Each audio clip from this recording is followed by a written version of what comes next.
킴스 푸드 사이언스 킴쌤입니다. 오늘은 2020년 8월 22일에 출제되었던 식품 산업기사 문제 중에 첫 번째 과목 식품 위생학 부분 같이 살펴보겠습니다. 첫 번째 과목은 계산 문제여서 좀 어려웠다고 생각이 드는데 그래도 생각보다 많은 학생들이 정답을 맞춰줬어요. 정답률이 한 50% 정도 됩니다. 어떻게 문제를 풀 수 있는지 같이 살펴보도록 하겠습니다. 1일 섭취 허용량이 체중 1kg당 10mg 이하인 어떤 첨가물이 있대요. 이 첨가물은 kg당 10mg 이하로 섭취되는 게 허용이 되어 있습니다. 이 첨가물을 어떤 식품에 사용하려고 하는데요. 체중이 60kg인 사람이 있습니다. 이 사람이 이 식품을 매일 동안 500g씩 섭취하려고 한대요. 그러면 500g씩 섭취하긴 하지만 이건 60kg인 사람입니다. 그럼 나눠줘야겠죠. 나눠주면 한 kg당 8.333g 정도 섭취하는 걸 확인할 수 있어요. 근데 여기 아까 섭취 허용량의 단위는 밀리그램입니다. 그래서 맞춰줘야겠죠. 얘도 kg당 밀리그램으로 맞춰주려면 1000을 곱해주면 돼요. 그러면 8333mg을 섭취하게 됩니다. 근데 이 식품에 이게 다 남는 건 아니죠. 잔류하는 양을 구하라고 하는 거기 때문에 자 10mg만 남아야 돼요. 그럼 10mg만 남아야 되는데 지금 섭취하는 양이 어때요? 8333이죠. 나눠주면 되는데 단위가 퍼센티지입니다. 나중에 곱하기 100을 해줄 거기 때문에 여기 곱하기 100을 미리 해줄게요. 그럼 1000을 8333으로 나누면 정답을 구할 수 있습니다. 나눠서 구해주면 정답은 0.12 정도가 됩니다. 정답은 1번이 되겠습니다. 어떤 방식으로 식을 세울 수 있고 어떻게 구할 수 있는지 그 과정에 주의해서 보시면 좋을 것 같습니다. 다음 문제 같이 볼게요. 다음 중 인수공통 감염병이 아닌 걸 물어보고 있습니다. 인수공통 감염병이라고 하는 건 사람도 어떤 병에 걸릴 수 있지만 동물도 어떤 병에 걸릴 수 있는 걸 의미하죠. 중증 열성 혈소판 감소 증후군이라고 하는 건 진드기를 통해 감염될 수 있는 감염병에 해당이 됩니다. 따라서 인수공통 감염병 맞고요. 탄저의 경우엔 바실러스 안스라시스라고 하는 미생물에 의해서 감염이 되는 감염병으로 인수공통 감염병이 맞습니다. 4번에 나와 있는 중증급성 호흡기 증후군이 요즘 이야기하는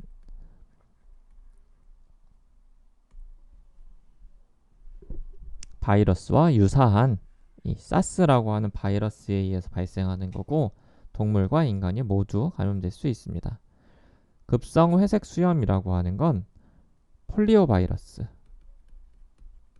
라고 하는 바이러스에 의해서 걸릴 수 있는 병인데 인수 공통 감염병은 아닙니다. 따라 정답은 3번이 되겠습니다.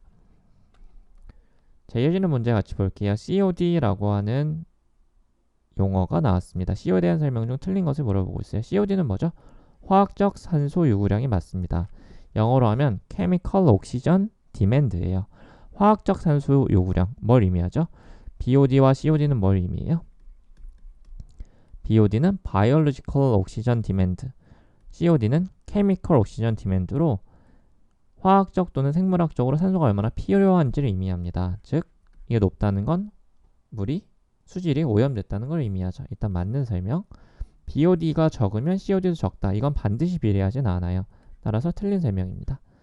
3번에 COD는 BOD에 비해서 단시간 내에 측정할 수 있다고 나와 있는데 COD는 일반적으로 측정하는데 한 2시간 정도 걸린다고 알려져 있고요. BOD는 이거보다 훨씬 더 시간이 많이 걸립니다. 따라서 맞는 설명이고 COD와 BOD 모두 식품 공장 폐수의 오염 정도를 측정할 수 있습니다. 수질 측정에 이용할 수 있죠. 정답은 2번이 되겠습니다.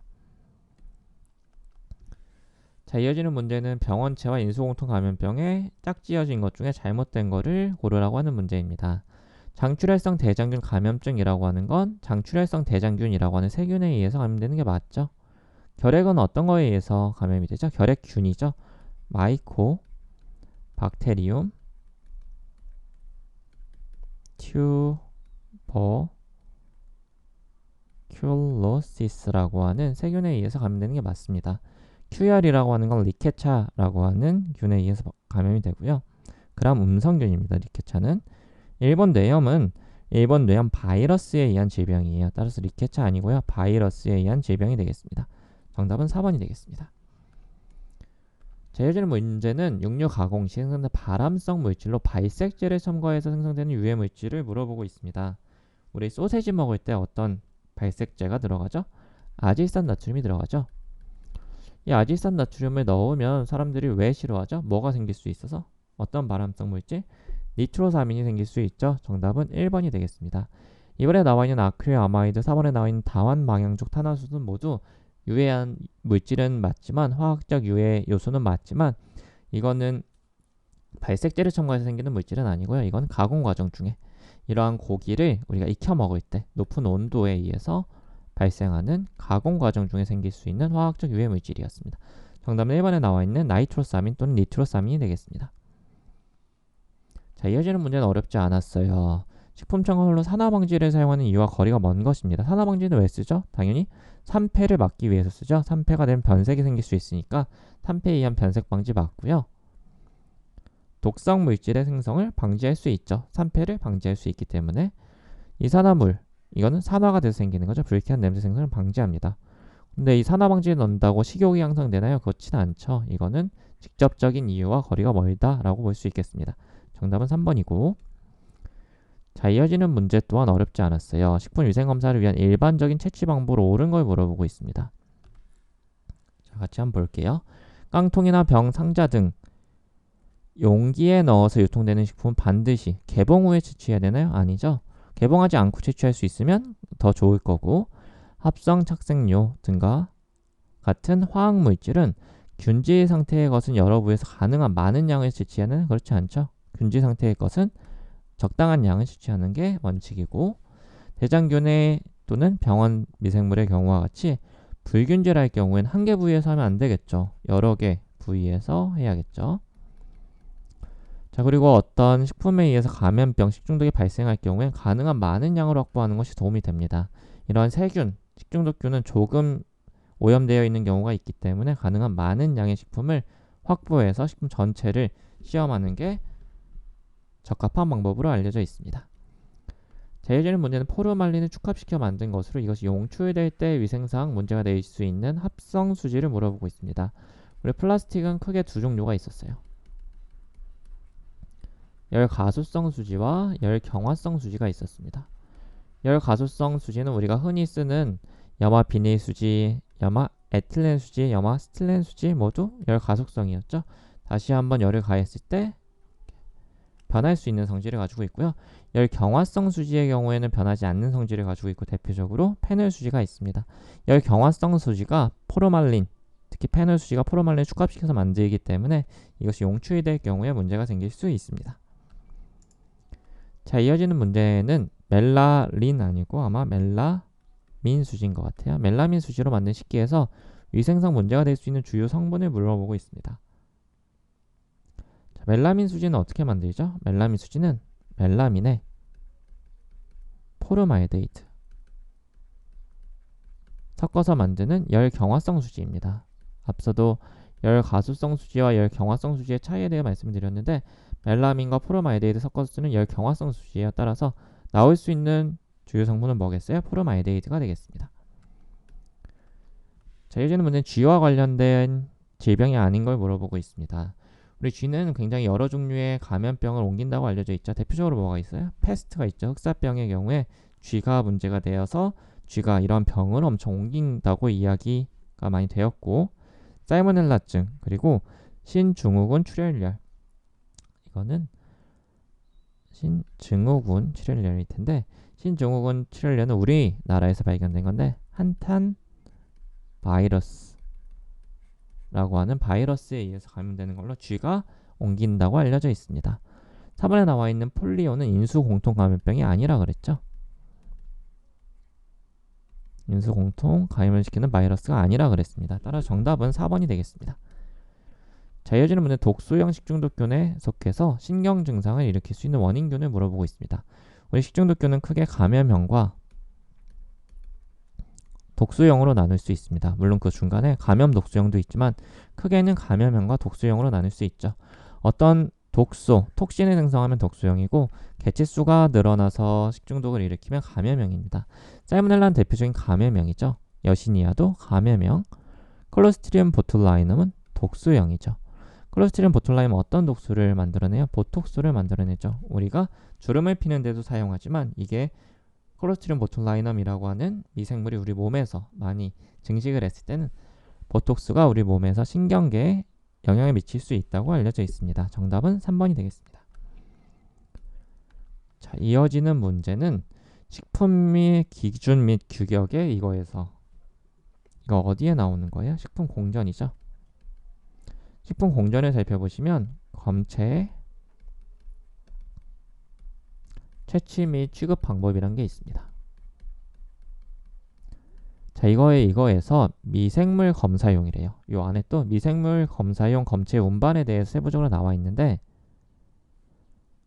부패 또는 변질 우려가 있는 검체를 어떻게 운반하는 게 적합한가 묻고 있습니다. 식품 공전에 따르면 이렇게 미생물 검사를 위해서 부패, 변질 우려가 있는 검체의 경우에 당연히 낮은 온도에서 보관을 해야겠죠. 높은 온도면 미생물이 증식할 수 있기 때문에 낮은 온도 1번 아니면 4번일 텐데 4번이 정답입니다. 5도씨 내외에서 24시간 이내에 운반하도록 정해져 있습니다. 정답은 4번이 되겠습니다. 자, 이어지는 문제는 식품과 자연독의 연결이 잘못된 걸 물어보고 있어요. 감자에서 나오는 자연독은 먼저 솔라닌 맞죠? 조개는 삭시토신이 있을 수 있고 보거는 테트라톡신이 있을 수 있습니다. 테트로도톡신이라고도 하죠. 자, 베네로핀은 뭐에 의한 자연독이었어요? 이건 조개였죠. 어떤 조개였어요? 모시조개에 의한 자연독이 베네로핀이었습니다. 정답은 4번이 되겠습니다.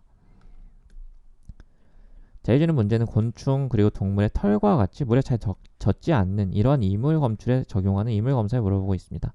여러 가지 방법을 이용해서 이물을 검사할 수 있는데 이렇게 털과 같이 물에 잘 젖지 않는 건 어떻게 검사할 수 있냐면 이렇게 생긴 플라스크를 이용할 수 있어요. 플라스크 여기에 용매를 넣습니다.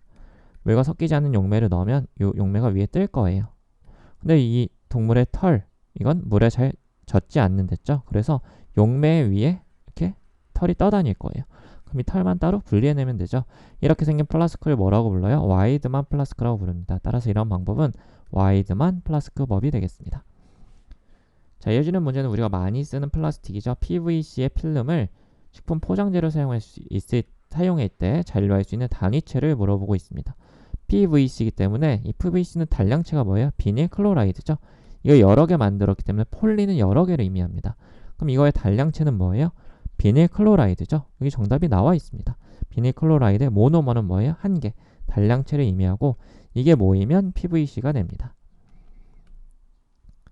자, 이 문제는 식중독 중에 일반적으로 치사율이 가장 높은 걸 물어보고 있어요. 식중독은 어떤 미생물에 의해서 감염이 됐느냐에 따라서 치사율이 높을 수도 있고 낮을 수도 있는데 가장 높다고 알려져 있는 것 중에 하나가 바로 앞서도 설명드린 클로스트리디움 보툴라이넘입니다. 클로스트리디움 보툴라이넘은 보톡스라고 하는 독소를 생성하는데 일반적으로 독소를 생성하는 식중독균의 경우에 치사율이 더 높다고 알려져 있어요. 이 보툴리누스 식중독이 가장 치사율이 높습니다. 자, 이어지는 문제 같이 보겠습니다. 클로스트리디움 보툴라이넘의 특성이 아닌 것을 물어보고 있어요. 클로스트리디움 보툴라이넘에 대한 문제가 많이 나왔는데 어떤 특징이 있는지 같이 살펴보겠습니다. 식중독 감염되면 현기증, 두통 뿐만 아니고 신경장애 등이 나타나고요. 호기성인가요? 아닙니다. 호기성 아니고 편성현기성이에요. 편성현기성이라는 건 어떤 뜻이에요? 산소가 없는 환경에서 자랄 수 있고요. 그럼 양성균입니다. A형균은 채소, 과일, 육류와 관계가 있고요. 특히 이 통조림은 일반적으로 균이 잘 자랄 수 없어요. 왜? 공기가 들어가지 않기 때문에. 근데 이 클로스트리디움 보툴라이넘은 편성현기성이기 때문에 산소가 없는 환경에 자랄 수 있기 때문에 통조림 속에서 번식할 수 있는 간균이 맞습니다. 자, 이어지는 문제는 식품에 사용된 보존료의 조건으로 부적합한 것을 물어보고 있습니다. 당연히 인체에 유해한 영향을 미치지 않아야겠죠. 적은 양으로 효과적이면 좋을 거고요. 식품의 종류에 따라 작용이 변하지 않는 게 좋겠죠. 정답은 3번이고 체내 축적되지 않는 것이 좋을 겁니다. 자, 이어지는 문제 같이 보겠습니다. 이 식품 오염에 문제가 될 수 있는 핵종을 물어보고 있어요. 방사성 물질을 물어보죠. 우리 방사성 물질은 크게 세 가지만 기억하면 된다고 그랬습니다. 스트론튬이 있고요. 세슘이 있고 아이오다인이 있었습니다. 이 중에서 스트론튬과 세슘의 경우엔 둘 다 반감기가 길다 그랬어요. 오랫동안 축적돼서 남을 수 있다 그랬고요. 아이오드는 상대적으로 반감기가 짧지만 비교적 양이 많아서 문제가 될 수 있다 그랬습니다. 정답은 2번에 나와 있는 아이오다인이 되겠습니다. 자, 마지막 문제 같이 볼게요. 우유 살균 처리에서 한계의 온도의 기준이 되는 걸 물어보고 있습니다. 우리 우유를 살균할 때는 보통 ATAT, Low Temperature Long Time 또는 HTST, High Temperature Short Time 또는 UHT, Ultra High Temperature 세 가지의 방법으로 할 수 있는데 이 기준이 되는 건 예전에는 어떤 병이 문제가 많이 됐죠? 결핵이 많이 문제가 됐습니다. 결핵균은 앞서 말씀을 드렸다시피 마이코박테리움 튜버큘로시스라고 하는 균인데 이 균이 문제가 됐기 때문에 이 균이 죽는 온도를 기준으로 했어요. 따라서 정답은 1번이 되겠습니다. 자, 이렇게 2020년 8월 22일에 출제되었던 식품 산업기사 문제 중에 식품 위생학 부분 같이 살펴보았습니다. 혹시 설명이 충분하지 않았거나 추가적인 설명이 필요하면 언제든지 댓글이나 또는 메일로 이야기해 주시기 바랍니다. 이번 영상은 여기까지 하겠습니다.